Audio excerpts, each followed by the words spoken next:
Mental health with an India lens. Real stories, real conversation, real talk.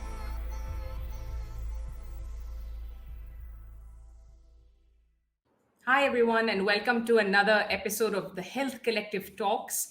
I'm Amrita Tripathi, and I'm delighted today to be inviting you to this very special conversation. We have Suchita Bhatia joining us today. Suchita is a host of the SOS Show with Suchita, which is logged 109 episodes, Suchita, going on 110, where you talk about mental health, all things to do with mental health. So, firstly, a huge congratulations to you, and thank you for joining us today. Thank you, Amrita. Thank you so much. I'm so glad to be here. And SOS is a very special show that I do along with Epilogue Media. I'm so grateful to be doing this. And it is a role reversal for those of you who have a long memory. At one point, during the pandemic, Suchita had us on to talk about the Health Collective and why we set up this platform. And Suchita, with your show, what you've been doing is trying to demystify issues around mental health, looking at this kind of India lens, looking at the stigma and taboos that we want to break. So again, it's incredible to see that you're logging 109, 110 episodes. Can you share with us a little bit about your journey? What's led to this show? What has kept you going this long? Sure, Amrita. Thanks for that.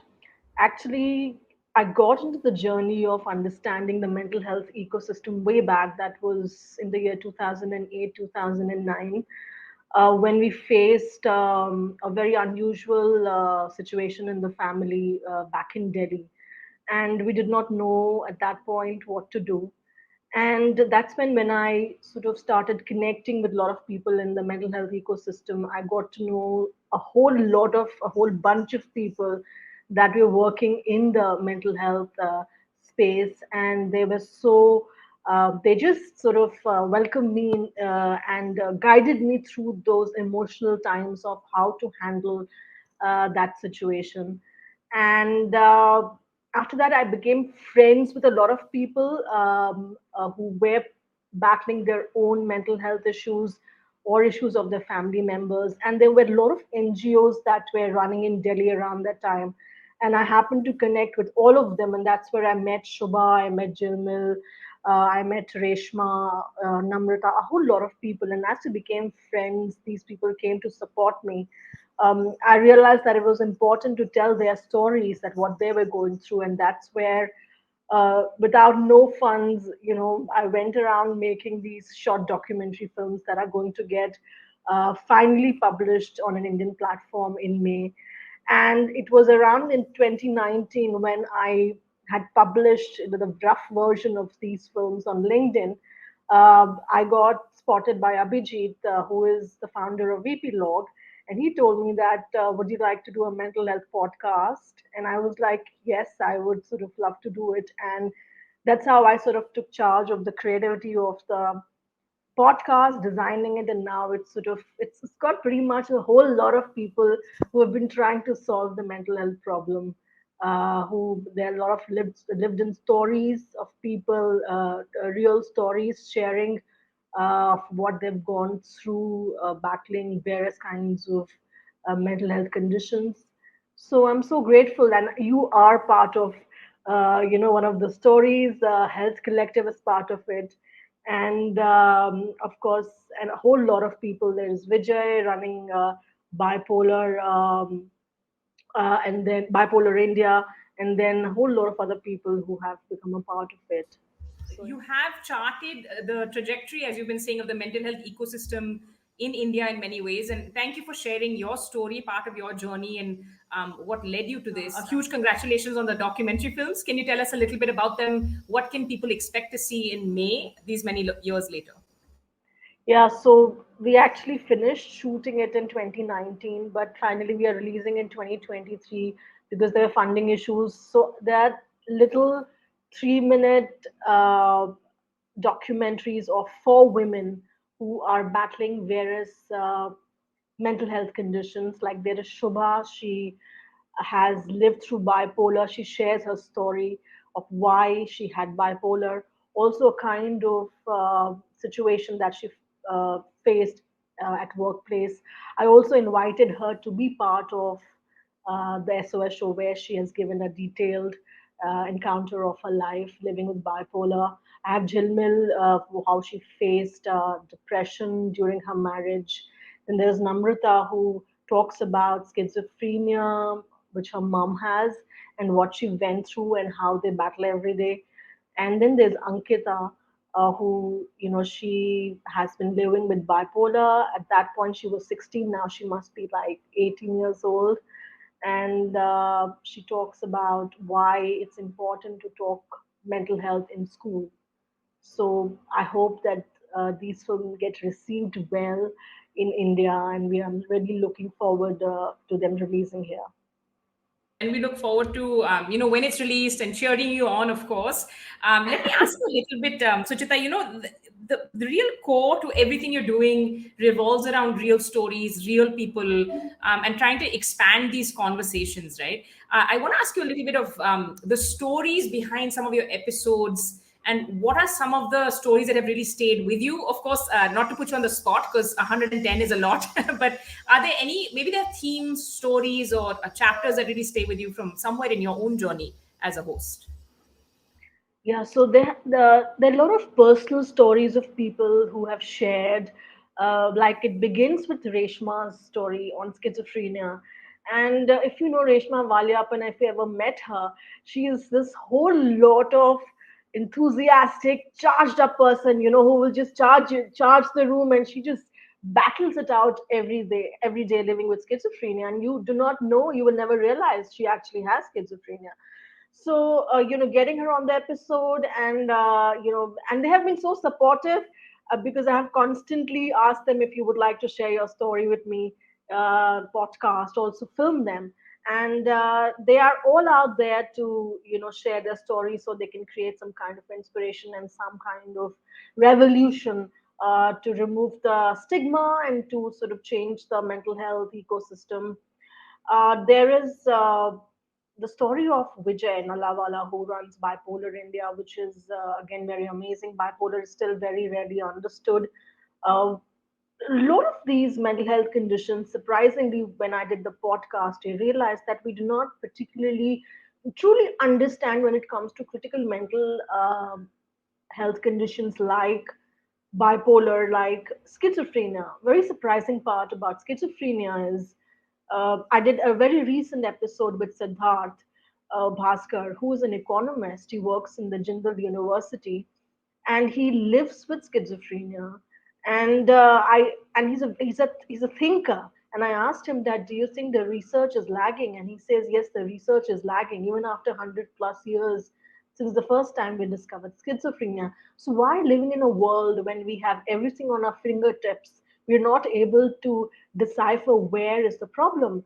And one of the reasons where the problem came is an episode that is yet to be released, and that is that science has still not understood the complexity of the human brain, which means that despite all these years of research, we do not understand our own brain truly, of why it's functioning the way it's functioning. Why do we get hallucinations in schizophrenia? We do not know that.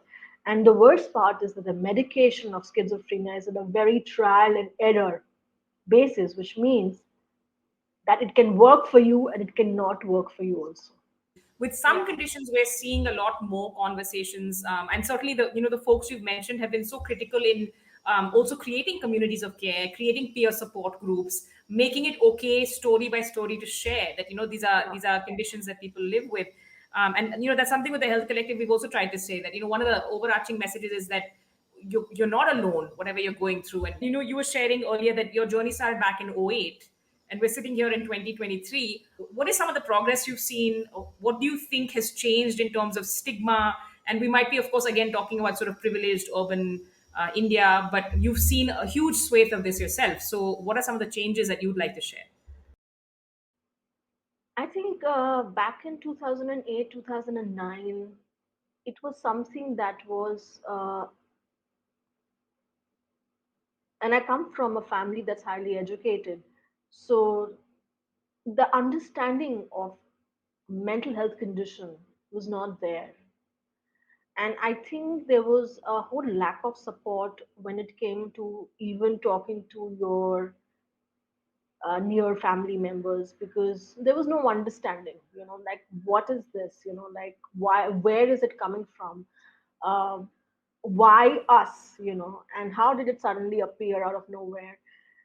And then I think after all these years of doing, making the films, researching, making friends in the mental health ecosystem, doing the podcasts, I think we have evolved as a species, and I would say that we are openly discussing mental health issues. I think it's a huge step. I'm not too sure if the stigma is completely gone, and the reason why the stigma is not gone is because we still do not have an understanding. Science itself, doctors themselves, do not have an understanding of certain mental health conditions. So I think we loosely use the words like depression, whereas depression, the way we use, is a sort of a temporary sadness or an emotion or a feeling. But when it comes to a mental health condition, it becomes a serious illness. And when we talk about bipolar, we still do not know. It's extreme movement of emotions that happens in certain periods in a person's life. The side effects of medication, the way I have heard from people living with bipolar is severe, in the sense that there could be a kidney damage over the years. I don't know why is that, still we do not have the right medication, which is more empowering. The same goes with schizophrenia. So I feel that we are talking about it. That's a huge step. But the transformation and the impact in terms of research is still sort of to be, uh, there is a long way, I mean, and I hope that I'm able to sort of, with all the support of people in the mental system, including you, Amrita, I mean, I'm able to sort of, and also the infrastructure. The Delhi infrastructure is terrible. If I have to, at least at that point, from 2008, 2009 to 2016, I'm grateful that we have been able to resolve the issue we had, the mental health condition we had in the family, and we are in a happy space now. But what we went through, and even in the middle of the night callings, we had no help, you know. Yeah. So the infrastructure definitely needs to be. Even now, when I was talking to Siddharth, he told me, no, no, there's no help. He lives just outside Delhi. So, It's really a challenge, and I think as you're saying, of course you can see progress, you can see some things evolving, and at least we can have conversations like this now. But there's so much more that needs to be done.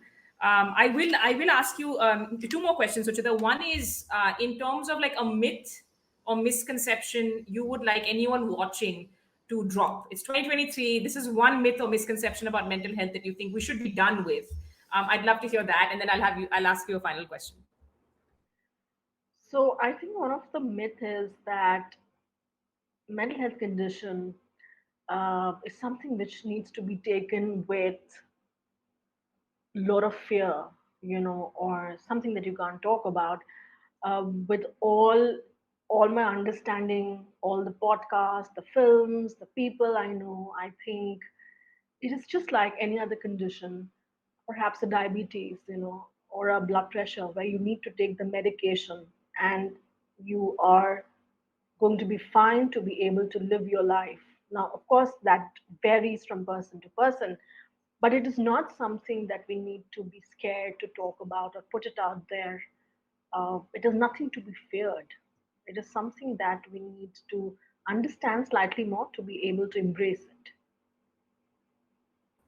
I love that. That is such a powerful statement. You're right. I think if you take fear, you address what people are scared of. It does tangentially also impact the other things we're talking about: stigma, taboo, how we approach that. That's fantastic.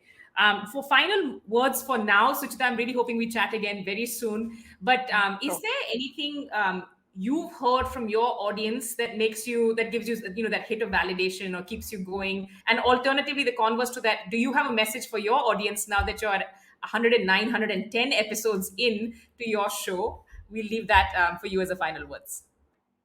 I think we get a lot of mails and also messages saying that I'm suffering, I'm having some issue, and I would like to can I talk to you, and can I sort of reach out to you for help, which means the intention to reach out to help has started occurring, rather than saying that, okay, let's just put it under the carpet. So we tell them the numbers are there in the helpline. You must not give it up, and you must go and reach out for help. So I think that's one of the biggest things where we are openly talking about uh, understanding that there is something that's not right with me, and there is nothing wrong in going out there and asking for help, or calling one of the helplines, or calling one of your doctors, your psychologist, your psychotherapist, psychiatrist. I think that's something I would really like everyone to take back with That is fantastic. Could not have said it better myself. Suchita, thank you so much. them. It's Thank clear. you, It's Amrita. clear that your journey has touched so many people as well. I'm so glad that you have found your calling in getting other people to share their stories, helping to demystify this. And we're so delighted to be a small part of your journey and have you be a part of ours as well. Thank you so much. Thanks, Amrita. Thank you. Thank you. Bye bye.